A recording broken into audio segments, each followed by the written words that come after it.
queria que os irmãos abrissem suas Bíblias no livro de Lamentações de Jeremias, capítulo 3, versículo 21. Lamentações é um livro que pouca gente lê.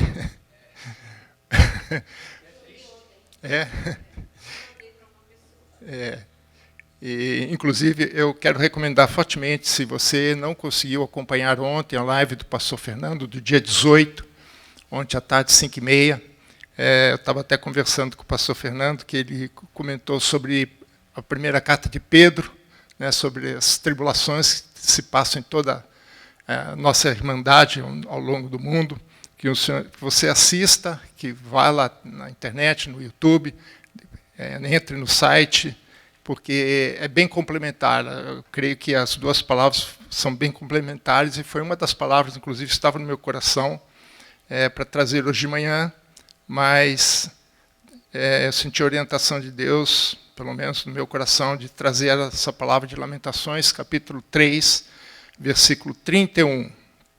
Mas eu quero que o irmão mantenha a Bíblia aberta, porque nós vamos escorrer alguns outros versículos para a gente não ler o texto completo.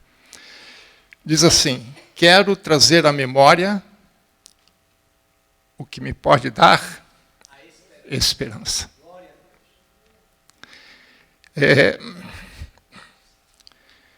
Esse texto me fala muito profundamente, principalmente pelas circunstâncias que Jeremias escreveu este texto. Lamentações de Jeremias,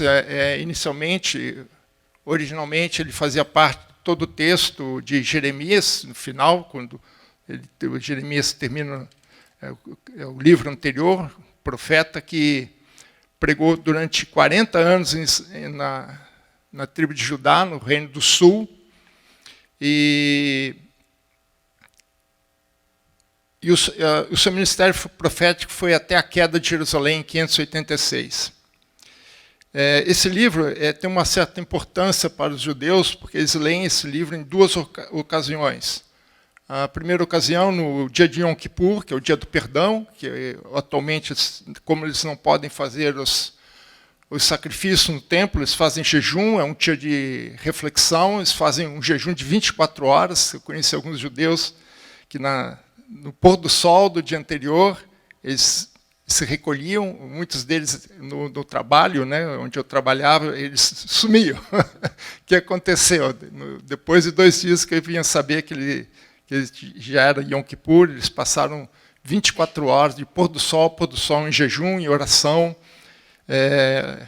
orando e lendo as Escrituras, e esse é um texto que eles costumam ler durante esse período. E o outro é uma celebração, que na verdade é uma recordação, que se chama Tisha B'Av, que significa nono de Av, que foi o dia em que eles consideram a queda de Jerusalém. Então foi um dia assim, que é marcante na vida da nação de Israel, de Judá, em especial.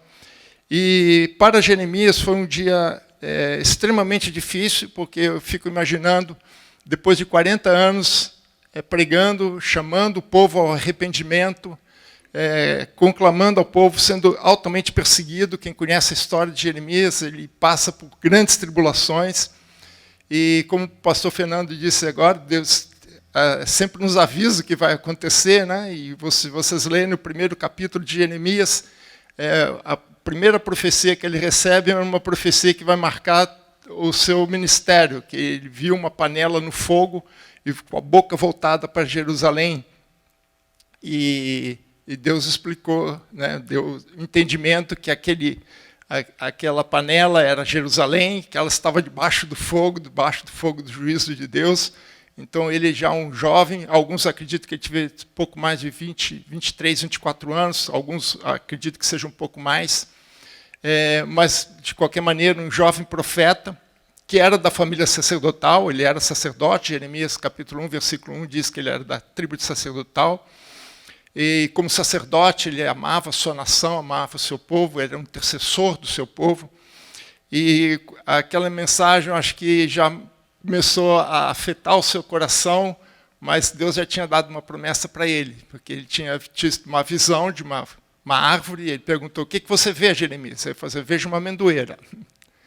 Aí ele falou assim, viste bem, porque eu velo pelo meu povo, velo pela minha palavra. E para nós, não temos muito entendimento, porque é um jogo de palavras no hebraico, a palavra amendoeira e a palavra velar têm o mesmo radical, né? Então é um jogo de palavras que Deus faz ali para marcar no coração de Jeremias de que tudo aquilo que Deus falasse aconteceria. Mas eu imagino o coração dele durante 40 anos pregando, profetizando, chamando o povo ao arrependimento e nada. Eu não sei quantos conhecem pessoas que a gente fala com a pessoa não te escuta, você repete a mesma coisa 500 vezes, a pessoa não te escuta, aí quando a pessoa acontece alguma coisa, né, dá vontade de você, não te falei? Mas Jeremias era um profeta, um sacerdote de extrema sensibilidade. Alguns chamam ele de chorão, mas eu não concordo muito com essa palavra. Era um profeta que chorava pelo seu povo, né? E, infelizmente, muitos sacerdotes hoje não choram mais pelo seu povo, né? E esse livro chama Lamentações porque ele é um lamento de Jeremias pela queda, pela dor que ele sente, pelo que ele viu, pelo que ele passou. É um relato, para mim, quando eu leio, principalmente no capítulo 1, 2 e até metade do capítulo 3, é uma recordação de todos os fatos que aconteceram, de tudo que a nação passou naqueles 40 anos, as circunstâncias que levaram até chegar àquele ponto. E, nesse ponto, no versículo 21, na verdade, no 19, ele faz uma espécie de um resumo de tudo aquilo que ele diz assim, lembra-te da minha aflição e do meu pranto, do absinto e do veneno. Minha alma, continuamente, os recorda e se abate dentro de mim. Imagina o sofrimento que ele está passando por dentro. Você falar repetidamente uma coisa que sabia que ia acontecer, porque Deus vela pela sua palavra e o povo não se arrepende. Cabeça dura e coração mais duro ainda. E ele se entristece por ver que tudo que ele profetizou, tudo que ia acontecer, aconteceu. E no momento de angústia, ele escreve esse texto um pouco depois, alguns meses depois da queda de Jerusalém, talvez quando ele já se recuperou um pouco emocionalmente. Ele, num determinado ponto do texto, ele diz, eu quero trazer à memória aquilo que me dá esperança. Diante de tanto sofrimento, diante de tanta angústia, desalento. E a gente tem visto, acompanhado, pessoas, desânimo. Eu não sei se o irmão sabe, mas nesse período tem aumentado muito a violência doméstica. Pessoas angustiadas aí que não têm condição de pagar. Pessoas que trabalham de dia para poder pagar suas contas. Não poder ir trabalhar. Eu vi uma reportagem essa semana, um rapaz que, no Rio de Janeiro, que ele vendia vassouras na rua. E ele estava meio desanimado, voltando para casa, o repórter vai lá, conversa com ele. E ele foi para o centro da cidade a pé, porque não tinha ônibus. Os transportes estão limitados. Aí perguntou para ele quantas vassouras ele tinha vendido. E ele falou assim, 10. Aí perguntou, normalmente, quantas você vende por dia? 20. E ele falou assim, olha, eu tenho que vir, porque eu preciso levar dinheiro para casa. Eu preciso levar mantimento para minha casa. E quantas pessoas estão nessa situação? E no meio dessa angústia toda, o que te dá esperança? O que te faz engolir o choro, se recuperar, se animar e, apesar de todas as circunstâncias, caminhar.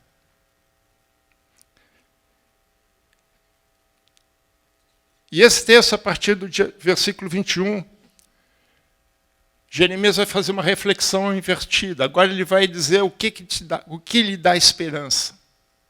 O que o mantém de pé. O que o mantém fortalecido.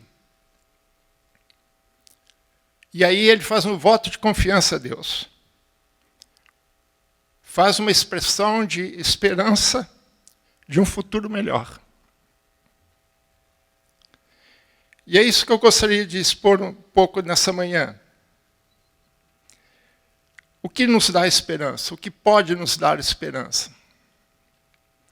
É interessante no versículo 21, eu gosto de comparar traduções, e uma tradução hebraica, ele traz uma tradução um pouquinho diferente, que eu acho bacana, que ele diz assim: eis o que guardo em minha mente e que renova a minha esperança.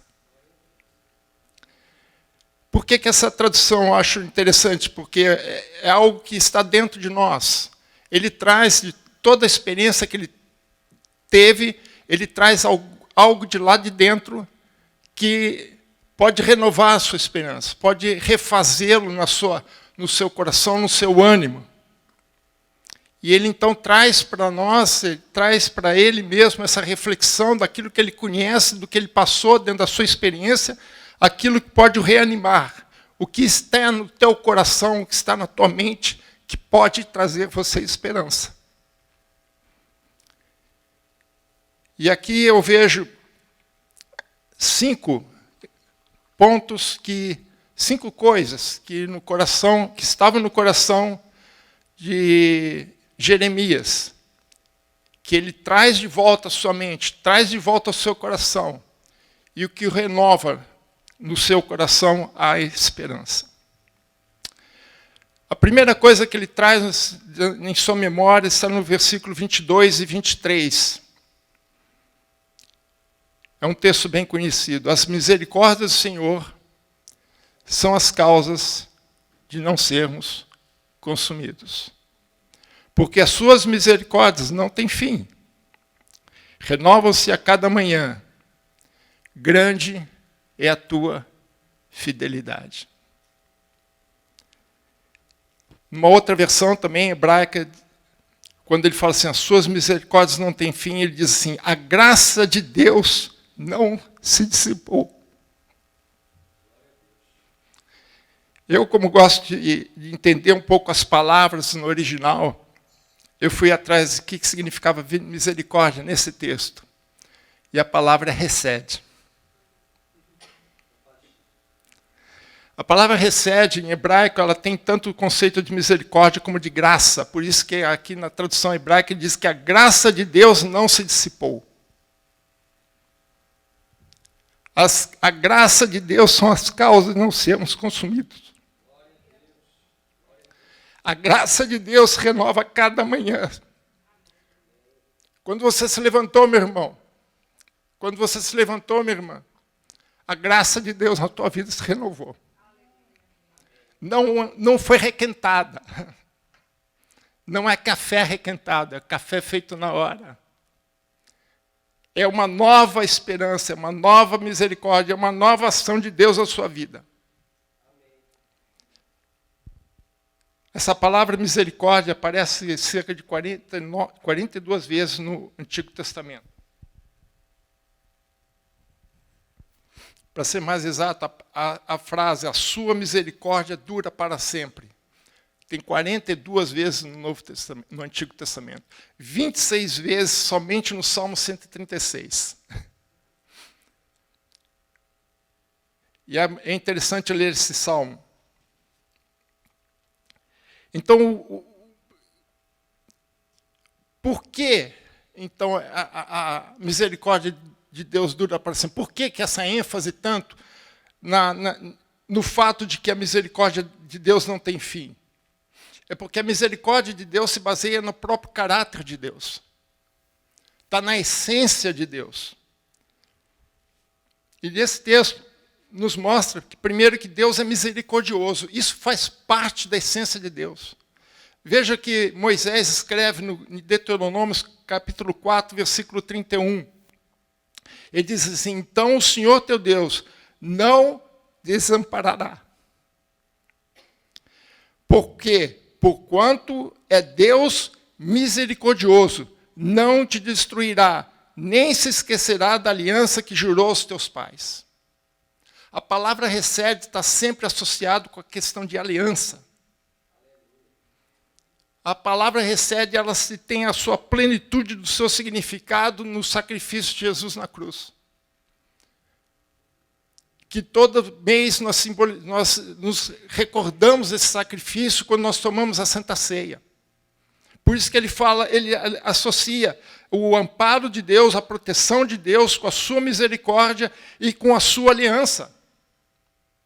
Não são coisas distintas, são coisas que estão juntas, são uma coisa intrínseca à outra, porque Deus é um Deus misericordioso. E por que Ele é misericordioso? Porque Ele mantém a sua palavra, que mantém a sua graça, mantém a sua aliança conosco. Ele não desamparará.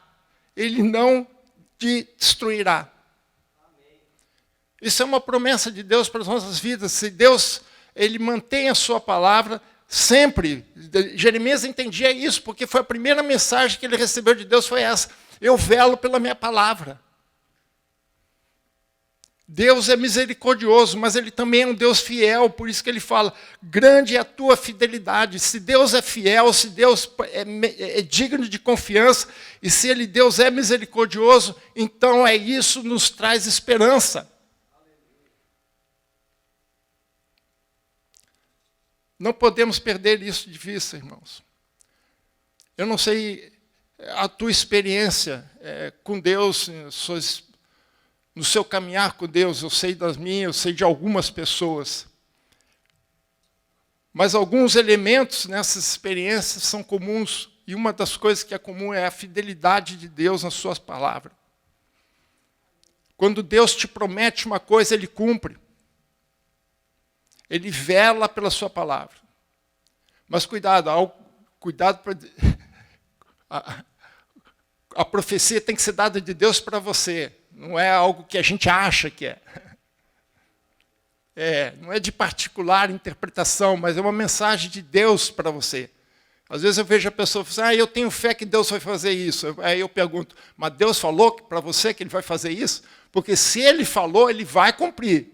Agora, se Ele não falou, irmãos, então você não tem fé, você tem esperança. Você espera que aconteça. Mas quando Deus fala, quando Deus diz, como Ele diz aqui, Ele não desamparará, não te destruirá, porque Deus é misericordioso, por conta da sua fidelidade, porque Ele cumpre a sua palavra, então Ele vai fazer. Então isso me dá esperança. Mas também a terceira característica de Deus é que Ele é bom, Ele é Deus misericordioso, Ele é Deus fiel, mas Ele também é bom. Veja o versículo de Deus, bom é o Senhor. E é interessante que em vários versículos ele vai dizer que bom é o Senhor, 25, 26, bom é o Senhor. Se vocês lerem o Salmo 136, versículo 1, ele começa exatamente por aí, ele diz assim, rendei graças ao Senhor, porque Ele é bom, porque a sua misericórdia dura para sempre. Aqui ele está associando a bondade de Deus com a sua misericórdia. São coisas intrínsecas uma à outra. Deus não pode ser uma coisa sem ser outra. Se Ele é misericordioso, Ele é fiel, Ele é bom. Se Ele é bom, Ele é fiel, Ele é misericordioso. É nisso que nós temos que confiar. É nisso que nós temos que basear na nossa vida. Em meio às tribulações, ao meio aos lamentos, nós temos que trazer isso de volta, resgatar isso e não deixar que as coisas escape do nosso controle, escape do nosso coração, porque Deus é misericordioso, Deus é fiel, Deus é bom. E porque Ele é misericórdia, Ele é fiel e Ele é bom, as suas misericórdias não têm fim. A segunda coisa que dá esperança a Jeremias é que ele descobriu que o melhor caminho a ser seguido é o caminho do Senhor. Versículo 25, diz assim, bom é o Senhor para os que esperam por Ele, para a alma que o busca. Quando nós buscamos o Senhor, nós buscamos sua orientação. Agora, não adianta a gente buscar o Senhor, Deus nos orientar, e nós não fazemos aquilo que Deus está nos orientando. É como você ir no médico, diz que você tem um problema de saúde, ele diz o que é, faz o diagnóstico, te prescreve o tratamento e você esquece. Não vou fazer. Aí você continua doente, aí você fala assim, o problema é do médico. Se você tem disposição de ir no médico e ouvir o que ele tem que dizer, você tem que estar disposto a obedecê-lo, a seguir os seus conselhos. E o que Jeremias descobriu na sua carreira, nos seus 40 anos, que Deus sempre é favorável, sempre expressa o seu favor para aqueles que buscam a sua orientação. E isso, na verdade, é o que Deus espera de nós. O que fazer nessas circunstâncias? O que fazer diante dos problemas? O que fazer diante das circunstâncias, situações que estamos passando? Jesus, lá em Mateus capítulo 7, nós não vamos ler, depois o irmão quiser ler, no versículo 13 e 14, no meio do Sermão do Monte, Deus diz que só tem 2 caminhos a seguir. O caminho largo e o caminho estreito. É interessante que a gente sempre opta pelo caminho largo.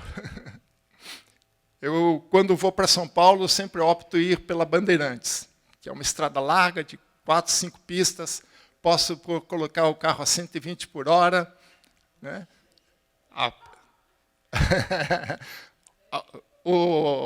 A estrada permite. Né? Se você vai, é outra história, mas a estrada permite. Você não pode ir muito lento, porque senão vem alguém de 120 atrás de você, te carrega junto. Mas você tem outra opção, você pode ir pela Anhanguera. Mas a Anhanguera é mais sinuosa, é uma estrada mais estreita, um pouquinho mais difícil para percorrê-la. E tem uns trechos mais sinuosos, mais complicados, e você não pode ir a 120, você vai a 100.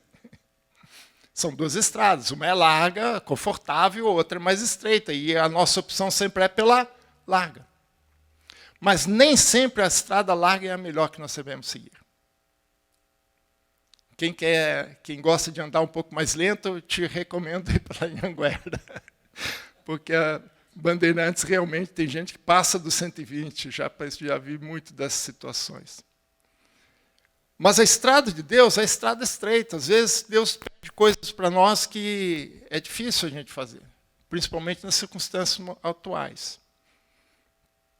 Mas Deus nos orienta. Se você buscar a Deus, você vai ver que o caminho do Senhor é preferível. Jeremias tinha outras opções, ele foi perseguido grandemente, e ele descobriu isso. Ele descobriu que obedecer a Deus tem seu preço. Jesus nunca falou que segui-lo seria fácil, muito pelo contrário. Esse texto mesmo, ele diz em Mateus 7, ele falou assim, o caminho estreito é difícil, por isso que ele é estreito, a porta não é larga, é estreita. Não é qualquer um que está disposto a passar por esse caminho, não. Tem gente que acha que ser cristão é fácil, não é não. Ser crente é fácil, cristão não. Jesus disse, toma sua cruz, siga-me. Nós temos que negar muita coisa. São coisas que nós carregamos, que nós não podemos mais carregar, porque isso dificulta o nosso deslocamento. Mas Jesus disse que o caminho estreito é o que te conduz. O caminho estreito é o que te conduz à vida eterna. Esse é o caminho correto. O outro caminho é largo, é mais confortável, mas para onde ele vai te levar? Então Jeremias entendeu que obedecer a Deus tinha o seu preço, mas ele descobriu mais profundamente ainda que não obedecer a Deus tinha um preço muito maior. Israel, Judá, para ser mais exato, a Judéia, o Reino do Sul, não ouviu a Deus, desobedeceu a Deus. E o resultado foi o cativeiro. Foi um cerco em Jerusalém terrível. Quem lê os textos sabe o que eu estou falando. O preço que Judá pagou pela sua desobediência, foi um cativeiro de 70 anos. Foi a destruição da cidade e a destruição do templo. Deus tirou tudo aquilo que eles mais prezavam, para que eles pudessem escutar a Deus. Parece que eles tinham esquecido as lições do deserto com Moisés. Então volta para o deserto. Então, o caminho do Senhor é o melhor caminho. Os dois têm preço. Os dois você vai pagar um preço. Não tem condição. Tudo depende de que preço você quer pagar. Mas eu te aviso, irmão, se não seguir o caminho de Deus, o preço é muito maior. Deus é favorável com os que buscam. Mas veja o versículo 26, ele nos dá algo interessante, que ele diz, bom é aguardar a salvação do Senhor. E isso em silêncio. Seguir o caminho de Deus, seguir as orientações, exige de nós paciência e esperança. Mas são elas que abrem o caminho da salvação. Bom é aguardar a salvação do Senhor. E aqui eu não estou falando simplesmente de vida eterna, eu estou falando da situação que nós estamos passando. Nós temos que ter paciência.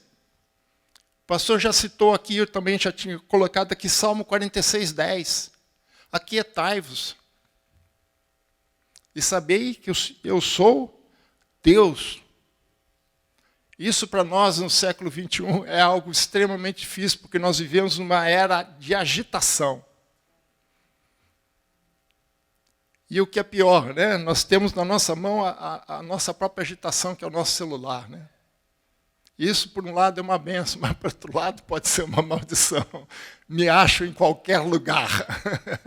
Eu até ponho no bolso para que, se tocar o telefone, não seja interrompido. Mas, às vezes, nós não temos paciência de aguardar os resultados.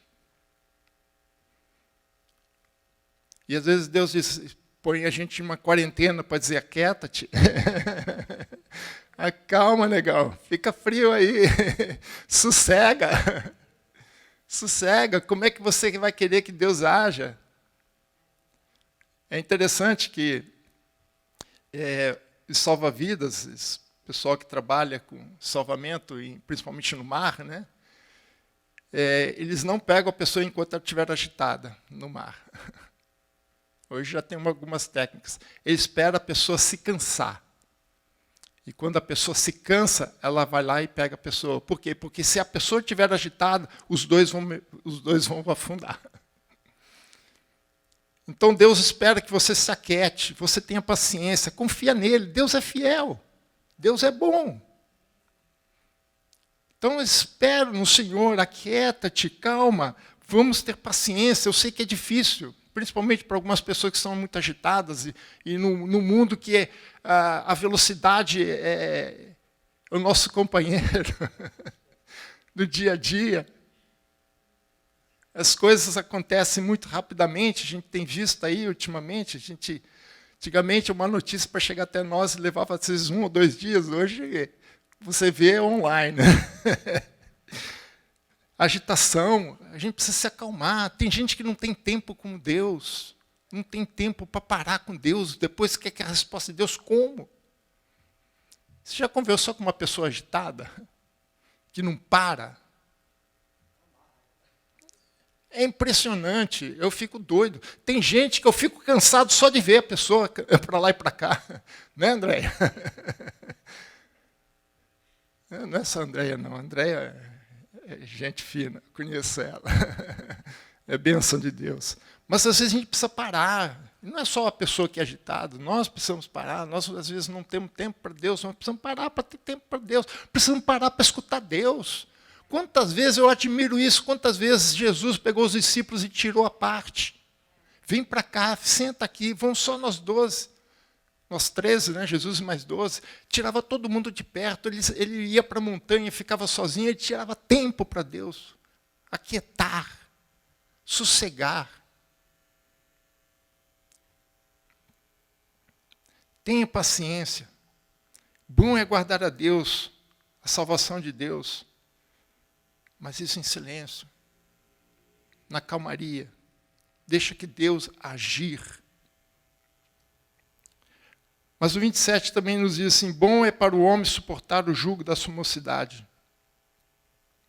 O que ele está dizendo aqui é que muitas vezes Deus está nos disciplinando, Deus está nos chamando a atenção para alguma coisa, para nos instruir em alguma coisa, para que a gente tenha um pouco mais de maturidade. E Muitas vezes nós somos, como Paulo fala em Efésios 4:14, né, como meninos agitados, né? Deus quer a nossa maturidade. E a gente sabe como crianças são, né? Às vezes meus filhos, quando eram pequenos, às vezes ia algum coleguinha dele lá em casa, ou brincar, alguma coisa assim, e os pais chegavam em casa e falavam assim: meu filho deu trabalho? Eu falei assim: deu. Ainda bem que deu, porque se não desse eu estava preocupado. Porque criança é agitada, criança é assim mesmo. Ela está sendo criança, só isso. Faz parte da formação dela, né? Agora, nós não podemos ser crianças como adultos. Como Paulo fala lá em 1 Coríntios 13, quando eu era criança, fazia as coisas próprias de criança, mas agora já sou adulto, tenho que deixar as coisas próprias de criança. Temos que amadurecer, temos que conhecer a Deus, temos que ter sabedoria nas nossas escolhas, no nosso caminho, do que nós estamos fazendo. Muitas coisas são resultados das nossas próprias decisões.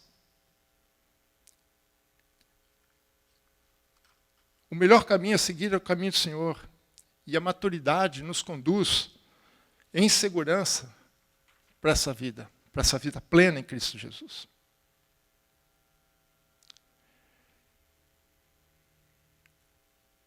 Terceiro ponto, terceira coisa que Jeremias nos traz aqui.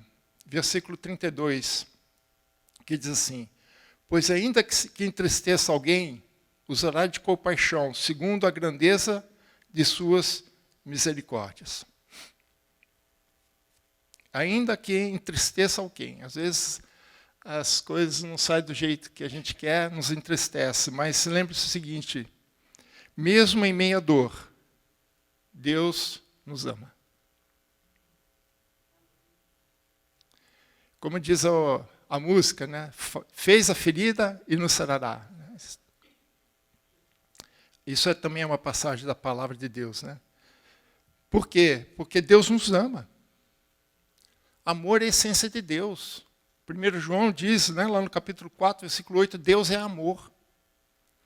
Quando perguntaram para Jesus qual era a maior das leis, né, são 613 leis que tem na Torá, 613 mitzvot, como eles falam. Eles perguntaram para Jesus, qual dessas 613 é a maior de todas? Aí Jesus responde: amar a Deus sobre todas as coisas, ao próximo como a ti mesmo. Deuteronômio 6, 4 e 5 e Levítico 19, 18. E Jesus falou assim: desses dois mandamentos depende toda a lei e os profetas. Ou seja, se você tirar o amor dali, a lei só vira legalismo. Deus nos deu a lei por amor, para que entendêssemos o seu amor, entendêssemos da sua graça. Então, tudo que Deus faz por nós é por amor, para chamar a nossa atenção. Deus quer a nossa maturidade, e a nossa maturidade vem com amor. Paulo fala em Efésios 2:4, que ele associa a misericórdia de Deus com esse amor, que ele diz assim: mas Deus, sendo rico em misericórdia, por causa do grande amor que nos amou. É impossível Deus ser misericordioso sem que Ele expresse o seu amor. Aliás, misericórdia e graça são dois lados da mesma moeda. Essa moeda chama amor.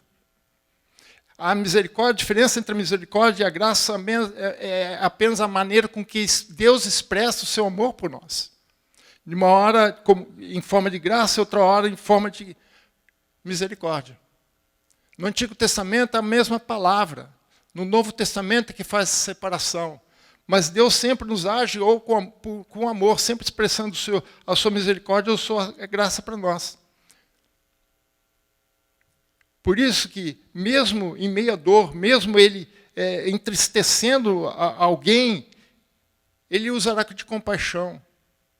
Porque Deus não quer o nosso sofrimento, Deus não se agrada disso. O que Ele quer é que nós entendamos os propósitos de Deus para as nossas vidas. Ele quer expressar aquilo que Ele tem para nós. E o que Deus tem de melhor para nós é a expressão do seu amor. Por isso que Romanos 5:8, se não me falha a memória, que diz que Deus prova o seu amor por nós, dando seu Filho, quando nós ainda éramos pecadores. Deus ama o pecador, não ama o pecado. Ele quer que nós saiamos do pecado. Por isso que Jesus veio nos resgatar do pecado. Como Paulo fala, o pecado não terá mais domínio sobre vós. Porque vivemos debaixo da graça. E não debaixo da lei. Não é a lei de Moisés. Porque os gentios nunca tiveram debaixo da lei de Moisés. É da lei do pecado. É da lei do pecado e da morte. Porque o salário do pecado é a morte. A condenação pelo pecado é a morte. Deus trouxe Jesus para nos livrar dessa condenação. Por isso que também Paulo fala que já nenhuma condenação há mais para aqueles que estão em Jesus Cristo. Jesus já levou todo o nosso sofrimento, toda a dor, mas Deus age por amor para nós, porque Ele, sendo rico em misericórdia, Ele expressa a sua misericórdia a nós por amor. Então, mesmo em meio à dor, mesmo em meio ao sofrimento, mesmo em meio a situações complicadas e difíceis, não se esqueça, irmãos, Jeremias teve que aprender isso. Deus ainda nos ama.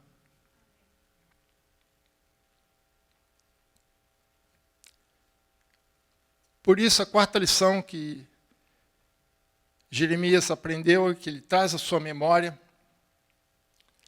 é que Deus não tem prazer em disciplinar o seu povo. E sente a nossa dor.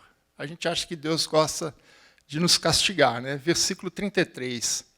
Porque não aflige, nem entristece de bom grado os filhos dos homens.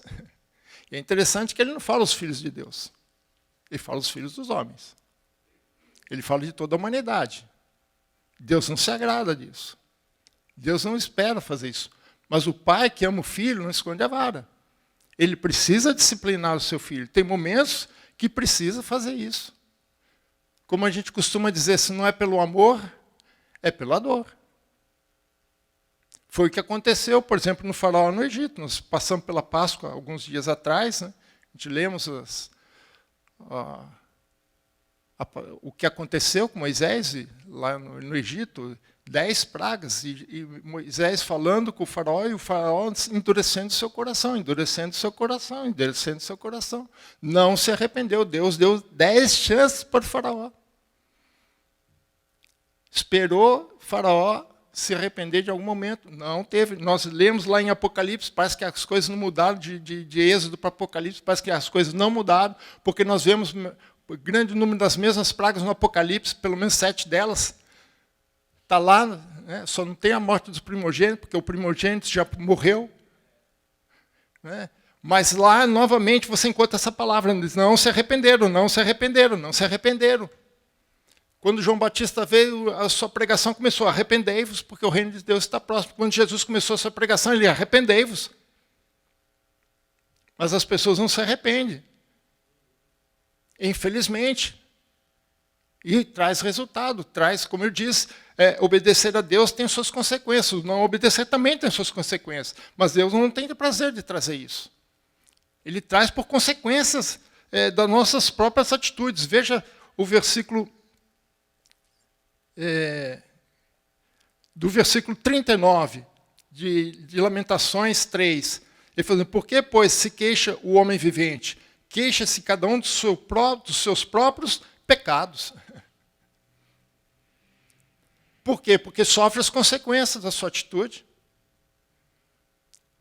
E aqui é nesse sentido. Muitas coisas acontecem com nós, não são culpa nossa. Né? Mas muitas coisas acontecem conosco, é culpa nossa. É porque nós erramos, nós desobedecemos.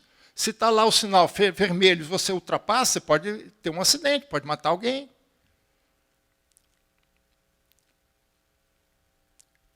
Por isso que ele fala que cada um queixa do seu próprio pecado. Não vai jogar isso em cima da mão de Deus. Deus não aflige o homem porque ele quer, mas ele quer chamar a atenção, trazer o homem à maturidade. Veja que Hebreus capítulo 12, versículo 7 diz, é para a disciplina que perseverais, Deus os trata como filhos, pois que filho há que o pai não corrige?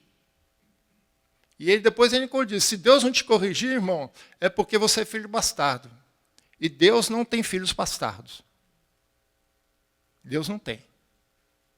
Se Deus está te corrigindo em alguma coisa, é porque Deus te ama e quer disciplinar você. E Ele não tem prazer nisso. Deus não é sádico, que gosta de sofrimento e gosta de dor. Não é. Mas, às vezes, como pais, nós precisamos disciplinar os nossos filhos com um pouco mais, com uma correção mais firme. Porque nós sabemos o que pode acontecer mais à frente. Enquanto criança, tudo bem, e quando adulto. Ele tem que aprender desde criança como se comportar. Dentro da sua capacidade de entendimento, ele tem que crescer aprendendo. Nenhum pai gosta de disciplinar os filhos, mas às vezes precisa. E por isso que o autor de Hebreus fala assim, que Deus nos disciplina para que nós sejamos perseverantes. E disciplina aqui é indicar o caminho, é indicar a coisa certa. Fazer a coisa certa, segundo a vontade de Deus. E a única maneira que você tem para entender a vontade de Deus é lendo a palavra de Deus, porque aqui tem todas as instruções de Deus para a sua vida. Eu amo ler a palavra de Deus. É importante para mim, é importante para você, irmão que está nos assistindo, conhecer a vontade de Deus. Para saber que, às vezes, você está fazendo alguma coisa que não é da vontade de Deus. E aí você está passando por tribulação e não sabe por quê. Meu pai chamava a Bíblia de manual do fabricante. Aqui tem todas as instruções para a tua vida. Procure conhecê-la. Porque a melhor disciplina que nós temos é a Escritura Sagradas. E a quinta e última lição, que traz à mente, à memória de Jeremias, que traz de volta a esperança para ele, é que Deus está no controle de tudo. Veja o versículo 37 e 38. Quem é aquele que diz, e assim acontece, quando o Senhor não o mande? Acaso não procede do Altíssimo tanto mal como bem? E mal aqui não é maldade, não. É as dificuldades da vida. Não vamos entender que Deus traz o mal, coisa negativa. Não é isso. Deus, às vezes, nos coloca diante de dificuldades para que nós aprendamos a superar as dificuldades. Nós temos que, passo a passo, crescer em Cristo, de fé em fé, de graça em graça, de glória em glória. Mas Deus tem tudo na sua mão, tudo no seu controle. Não podemos perder essa perspectiva. O dia que nós perdemos essa perspectiva, nós perdemos a esperança. Deus está no controle de tudo. Nada acontece sem a autorização de Deus. Ah, mas é da vontade de Deus que tal isso, tal aquilo acontece. A gente precisa entender a vontade de Deus em dois aspectos, em dois níveis. A vontade absoluta de Deus e a vontade permissiva de Deus. A vontade absoluta de Deus, ninguém se atreve a quebrá-la. Nem Satanás, porque a única vez que Satanás fez isso, ele caiu. Ele achava que podia, mas não pode. A vontade absoluta de Deus vai acontecer independentemente de mim, independentemente de você, irmãos. Independentemente de qualquer ser humano, porque nós somos criaturas e Ele é Deus. Agora, a vontade permissiva é aquilo que Deus permite que aconteça. Mas isso não significa que saiu do controle dele. Significa que apenas que aquilo que está acontecendo, primeiro que tem a permissão de Deus, e segundo que tem um propósito de Deus por trás daquilo. Por isso que Jeremias entendia que quando Deus está no controle de tudo, todas as coisas acontecem para o bem daqueles que o amam. Às vezes é difícil entender isso, às vezes é difícil viver isso. Mas se fosse fácil, a Escritura não estaria dizendo. Para concluir, irmãos, eu acho que é importante nós tirarmos algumas lições disso aqui. das circunstâncias que Jeremias passou e que ele nos traz as suas lições para nós que estamos passando e também talvez passaremos por outras dificuldades. Para concluir, 3 lições importantes para nós, em meio a essa situação toda, para nos trazer a esperança de volta. Primeira lição, a incredulidade, ou seja, a falta de fé, nos leva a ver Deus por meio das circunstâncias, e isso traz desespero, angústia e desânimo. Temos que ter fé em Deus, temos que confiar em Deus, manter as nossas convicções naquilo que Deus faz. Nós temos que ver, nós não podemos ver Deus através das circunstâncias. Nós não podemos limitar Deus pelas circunstâncias. A fé nos leva a isso. Eu conheço muita gente que abandonou a fé porque ele viu Deus através das circunstâncias. E é isso que muitas vezes as pessoas jogam em cima de nós. Ah, se Deus é bom, por que Ele permite que crianças morram? Isso é ver Deus por meio das circunstâncias. Mas isso só traz desespero, angústia e desânimo. Veja que Paulo fala em 2 Coríntios 4, versículo 15 e 16. Ele diz assim, porque todas as coisas existem por amor de vós, para que a graça, multiplicando-se, torne-se abundantes de ações de graças, por meio de muitos, para a glória de Deus. Por isso, não desanimemos. Não desanimemos. Pelo contrário, mesmo que o nosso homem exterior se corrompa, contudo, o nosso homem interior se renova de dia em dia. Por quê? Porque o amor de Deus se renova a cada manhã. Porque a graça de Deus, as misericórdias do Senhor se renovam cada manhã. E nós somos renovados por essa graça. Novamente, não permita que a incredulidade, a falta de fé, distorça a tua visão com relação a Deus. Jeremias não permitiu isso. A segunda lição é o oposto.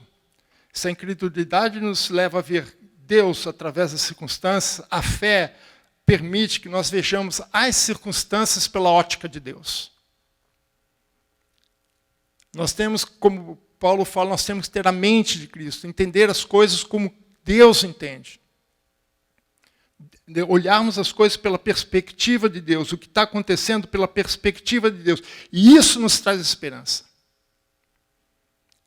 Ainda em Paulo, em 2 Coríntios, no capítulo seguinte, capítulo 5 e 7, ele diz, temos, portanto, sempre bom ânimo, sabendo que enquanto no corpo estamos ausentes do Senhor, visto que andamos por fé e não pelo que vemos.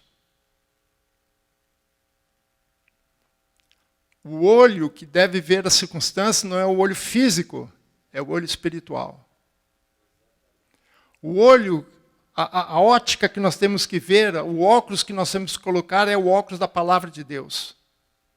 Nós temos que entender Deus, ou melhor, temos que ver a circunstância, entender a circunstância pela ótica de Deus e não o contrário. E isso somente a fé nos permite. E isso nos traz esperança, porque nós vamos ver o trabalho de Deus por trás das coisas. Eu lembrei de Abacuque, quando Abacuque viu toda a circunstância, ele reclama com Deus, Abacuque capítulo 1, os primeiros versículos, ele clama ao Senhor e fala assim, você não está vendo, Deus? Aí Deus responde assim, calma aí, Abacuque, você não vê o que eu estou fazendo. Porque se eu falar para você, você não vai acreditar. Espera, eu estou preparando as coisas, eu estou levando as circunstâncias para o ponto que eu quero que leve.